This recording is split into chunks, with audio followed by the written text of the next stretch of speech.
خلقا د الله نشانو ته وګوره، یو خوا غضب دی او بل خوا د ملایکو رحمت. اسفندیاره تا په خپل مال او دولت مغرور وې، خو تا د الله حساب هیر کړی و. د خیبر پښتونخوا په شنو غرونو او پخو خلاګانو کې پټ یو کلی و چیرته چې د خلکو ژوند ډیر ساده و، خو د دې ځای خلک ډیر غیرتمند او پښتانه خلک وو. په دې کلي کې یو وخت داسې پیښه وشوه چې تر ننه یې سپین ږیري په حجرو کې د عبرت په توګه یادوي. په دې کلي کې یو خلا وه چې خلکو به ورته د خانانو خلا ویله. نن د خانانو خلا د رڼاګانو په منځ کې ډوبه وه، ځکه چې نن په دې خلا کې د دوه ورونو اسپندیار او شازلمي یو ځای ودونه وو. خو هیچا ته پته نه وه چې دا شپه به د چا لپاره رحمت وي او د چا لپاره به عبرت وي. اسپندیار مشر ورور و، لوړه باډي او ښایسته حسن او ډیر مالداره او دولتمند هم و. د اسپندیار د کلي د مالداره د خان د لور سره واده کوو. خلا ته د اسپندیار په واده کې په سلونو موټرونه راغلي وو، قیمتي جامې وې او هر خوا ته د غوښو او پولاونو بویونه وو. خو د دې ټولو رڼاګانو شاته یو پټ حقیقت هم و. اسپندیار دا دولت په حلاله لاره نه و ګټلی، هغه د خپلو یتیمو تر زامنو په ځمکه قبضه کړې وه او هغوی په سوال او په غریبۍ باندې مجبوره کړي وو. د هغه په زړه کې د الله له ویرې زیات د دنیا هیرس ځای نیولی و. بل خوا کشر ورور شازلمی ولاړ و. هغه د ورور په شانتې ډیر مالداره نه و، خو په کلي کې په نیکۍ او صفا نیت هر څوک پوهېدل. هغه د کلي د یوې یتیمې او ډیرې غریبې جنۍ سره واده کوو چې یوازینی صفت یې تقوا او حیا وه. شازلمي سره د واده لپاره ډیرې پیسې نه وي، خو هغه به د خپلې هرې میاشتې کومه مزدوري به یې چې کوله هغه به یې هم د غریبانو او مسکینانو سره نیموله. د واده په ورځ یې هم خپلې نوې جامې یو غریب مسافر ته ورکړې او په زړو پاکو جامو کې ولاړ و. لکه څنګه چې ماښام شو او د نکاح رسم شروع شو، په خلا کې یو عجیبه خاموشي خوره شوه. کله چې د اسپندیار د نکاح باری راغله، ناڅاپه د اسمان رنګ بدل شو، سره له دې چې د ستورو شپه وه، خو یوې تورې ورېځې ټوله خلا پټه کړه.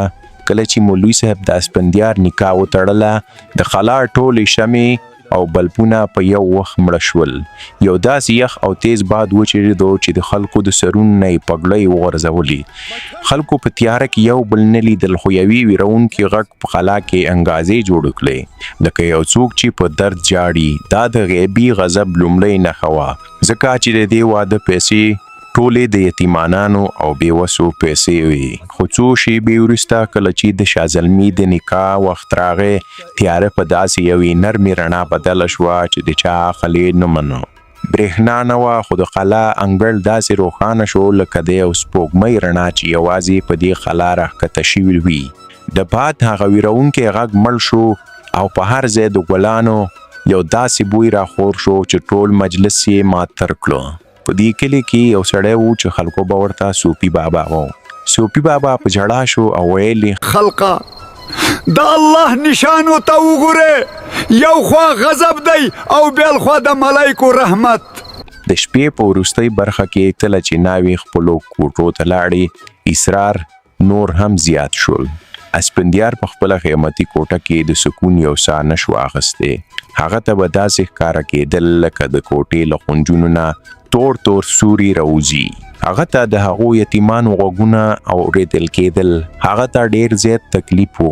اسپندیار په ویره کې بهر راووتو. کله چې د شازلمي کوټې ته وکتل، هلته یې په دروازه کې یوه سپینه ښایسته کوتره ولیدله چې په ارامه ناسته وه. د شازلمي له کوټې د تلاوت یو داسې غږ راووتو چې د اسپندیار په ویره کې نوره اضافه هم وکړه. د سحر په پاسېدو کې کله چې خلک راټول شول، اسپندیار د یوې شپې په تیرولو داسې معلومېدو لکه له سختۍ نه چې ناروغه شوی وي. چې راپاڅېدو، هغه په لړزېدو غږ صوفي بابا ته خپله قیصه وکړه. صوفي بابا ورته وویل اسپندیاره تا په خپل مال او دولت مغرور وې، خو تا د الله حساب هیر کړی و. هغه نښې چې تا ولیدې ستا د ظلم انجام و، او هغه برکت چې شاه زلمی ولیدو دا د هغه د پټې صدقې او نیک نیت ثمره وه. اسپندیار په هماغه ساعت د ټولو په مخ کې په سجده پریوتو او توبه یې وویستله. هغه په خپلو تیروتنو پښیمانه شو او اعلان یې وکړو چې د خپلو یتیمانو ورونو ټول مال او ځمکې به نن هغوی ته سپارلی کیږي. د دې پیښې وروستو په قلا کې هغه توره تیاره او اوبره ختمه شوه. د دې کلي خلک نن هم وایي چې واده د پیسو او رڼاګانو نوم نه دی، بلکې دا د برکت نوم دی چې یوازې په حلاله روزي او نیک نیت په کور کې ننوځي. دا د هغې شپې کیسه وه چې د دوو ورونو ودونه پکې وشول، خو یوې شپې د تل لپاره د حق او باطل ترمنځ لاره جدا کړه. په ویډیو مو خوښه شوې وي نو ویډیو لایک کړئ او په کمنټ کې ووایئ چې تاسو چېرته داسې پیښه لیدلې ده یا نه، او چینل ورسره هم سبسکرایب کړئ د نورو داسې ښایسته ویډیوګانو لپاره.